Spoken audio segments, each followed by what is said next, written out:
8 years ago, I was a broke college student working at Chick-fil-A, and I thought that a degree in finance would fix all of my problems and I'd become some rich investment banker as soon as I graduated. That's not exactly what happened. My degree didn't fix my money situation, and I ended up scrambling to find a job in HR.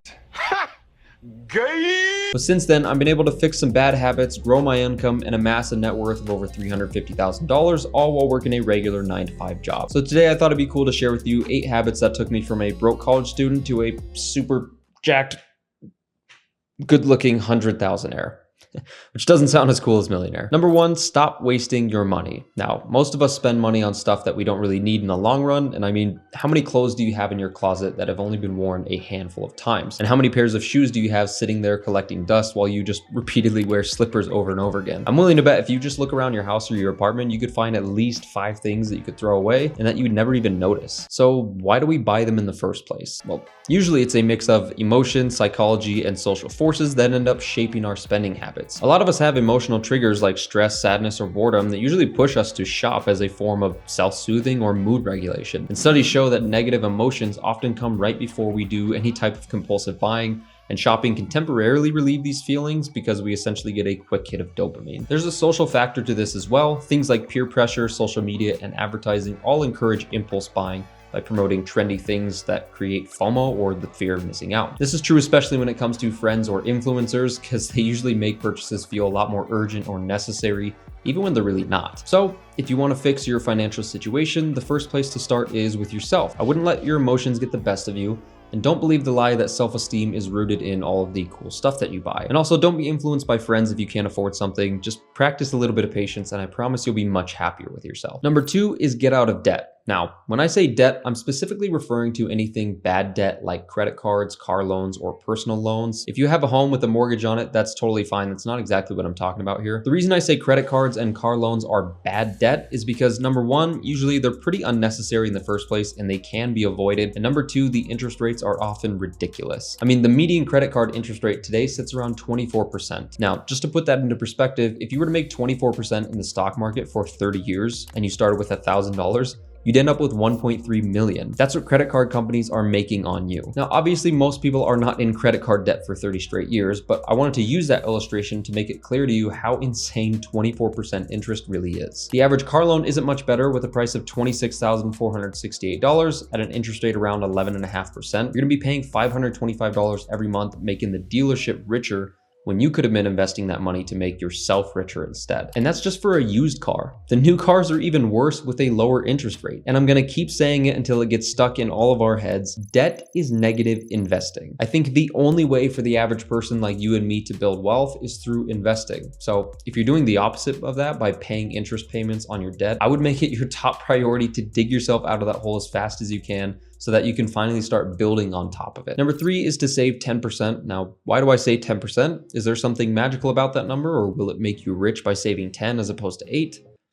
No, I chose 10% simply as a starting point because I think it's a small enough number that's low enough to reach, but it's also high enough to create a meaningful difference in your life. And if you think that's a lot of money to not be spending and that you'll miss it, I'm willing to bet that you won't. See, for me as a Christian, we're called to give 10% of our money to God as part of the tithe, and I've been doing that ever since I got my very first job, and I haven't missed that money for a second. So if you're the one saving 10%, I promise you won't miss it. It's gonna be piling up over and over time very slowly until you have a big enough chunk to cover any major expense that comes in your life. And by the way, that's the entire purpose of saving. The whole point isn't to save forever and hide away your money so that you never spend it. You want to set an end goal in mind, and then once you hit it, you can start using that money to be saving or investing into something else that grows your wealth even faster. Now, personally, I prefer my savings large enough to cover myself and my family for around 1 year if all of our income were to stop today. You may feel comfortable with less, you may want more than that, and you might be thinking that a year's worth of expenses, it's gonna take forever to save up. You're right,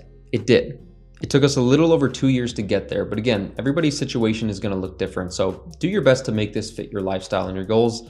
Don't just copy what I did. Number 4 is to work more. This is easily the most annoying answer we hear from people who talk about money. Oh, just get another job. Duh, it's that easy. I know. Just hear me out for a sec. If you find a second part-time job that can give you a boost in paying off something like bad debt or saving up an emergency fund a little faster or even kickstarting your investing journey, that's gonna be huge. This doesn't have to be forever. And in fact, I wouldn't want it to be forever. I wouldn't recommend that you work 2 jobs for the rest of your life. I'm doing it right now because I want to kind of speed run our retirement so we can be work optional by the time we're in our 40s.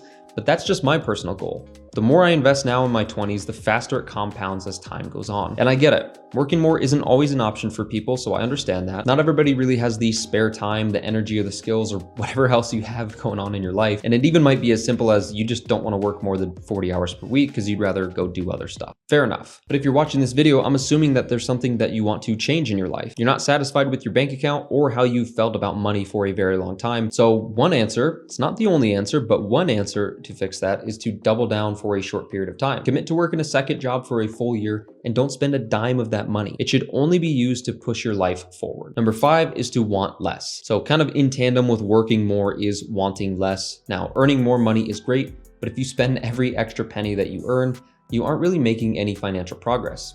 And we've seen plenty of rich people who make millions every single year, but they still end up broke somehow. Why?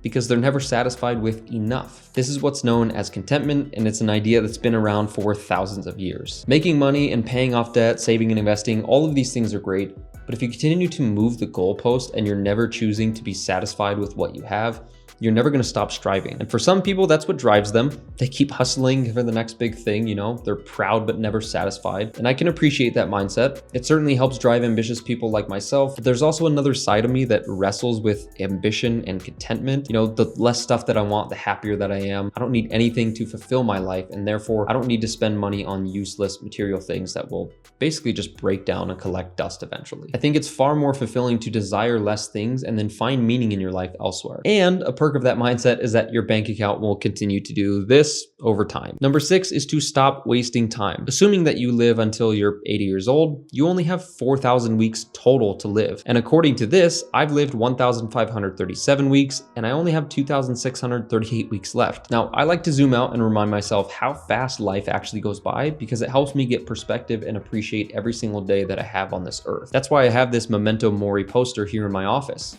I see it every time I come in and I fill out one box as each week passes. And after a long day at work, it's tempting to just flop down on the couch and watch some YouTube on my phone or to turn on the Xbox or watch TV for a few hours. But genuinely, this poster constantly reminds me that I don't have that much time left. Also, I have a giant calendar in my office as a second reminder. I remember the first time I saw a huge calendar like this and I thought to myself, wait a minute, January is right next to December. It's gonna be here before we know it. And as silly as that sounds, looking at this every day pushes me to keep working hard in my free time. I continue to make content every single week without missing. I continue to work my second job and investing my money because I know that I don't have much time left. The sooner we, meaning my family, can reach financial freedom, the sooner we're gonna have control over our time, which to me is the most valuable resource that we have in this life. I'm not trying to waste any more time on it on a job that doesn't fulfill me or obligations that I don't wanna be tied to. And I love this quote from Naval: "The goal of the game is to be free of it." Number 7, invest as much as possible. This leads me straight into the next point, which is to invest as much as humanly possible as early as possible. Now, why would you want to do that, you might ask? Well, let me show you some crazy calculations. If you save and invest 10% of your income, you can retire in 51.4 years. But if you save and invest 25% of your income, you can retire in 31.9 years. If you brought that all the way up to 50% of your income, you can retire in 16.6 years. And if you went crazy and you saved 80% of your income, you can retire in 5.6 years. So the reality of financial freedom increases exponentially with every single percentage point more that you can save and invest. And that's why you don't need to be some crazy multi-billionaire to retire early and have control over your time. Really, it just depends on your expenses.